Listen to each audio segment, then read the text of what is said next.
was all masterfully planned and executed. During the Civil War, the Constitutional Republic abandoned Congress, which forced President Lincoln to issue martial law. At this time, the Republic was taken over by foreign insurgents who replaced it with the United States of America, Inc., in all caps, in 1871. A corporation that had the same name, the United States. What better way to replace it without anyone noticing that they just got turned into a business and commercialized? Now, this corporation was later purchased by the banking powers behind the Fed in 1912. The Fed was created in 1913. Why did this happen? Well, the US was bankrupt when we sold the United States to foreign banking cartels, if you will. Salvage liens were placed on every asset. Check this out, including the people of the new federalized states. Now let's fast forward to 1933. An income tax was placed on the people to pay these foreign bankers who own the IMF, which owns the IRS. Look into what the IRS actually is. Who is the IMF owned by? You got to follow the money. Who funds it? It's the same people that own the United States Inc. Same few families, and they're not American. So when I say foreign insurgents, that's what I mean. So 1933, USA Inc. goes bankrupt. An income tax is placed on its people. In other words, you and I were turned into property. Look it up. We were turned into cattle, and we were collateralized in order to turn us, humans, flesh and blood, into a means of paying off a massive debt.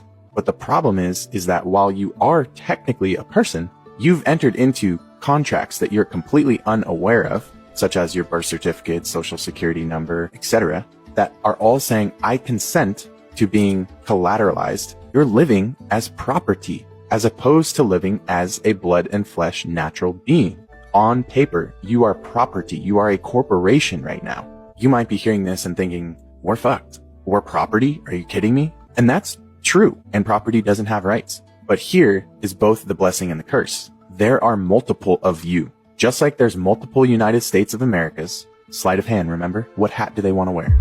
There are multiple of you. The insane irony in all of this is the fact that they are actually now liable for all of your alleged obligations, aka debts. That's what a debt means.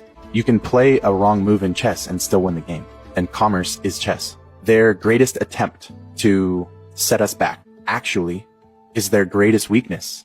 How can we owe debt if the United States is liable for all of its property? If we're its property, then it's the United States' burden to pay our debt. And that is exactly what the law says. I'm going to leave you guys with two different codes that I highly recommend you look into. First is going to be the House Joint Resolution Act 192. And when that occurred, the dollar was turned into what is called Federal Reserve debt notes. So if we're being asked to pay debts, but all we are given from the system is debt notes, aka fiat money, to pay back those debts, how can we pay a debt with a debt? I just want you to sit with that. They never gave you lawful money. They never gave you gold. They never gave you silver. The other side of it is looking into 18 USC 8.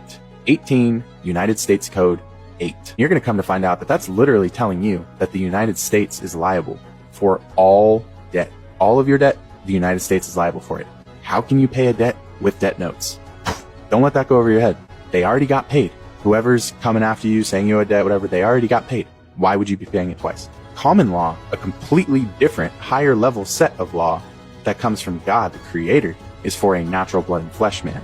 And yet you have been following legal law your entire life. To the max, will the DJ please turn up the bass to the max? Please just rewind, let me shake it to the max.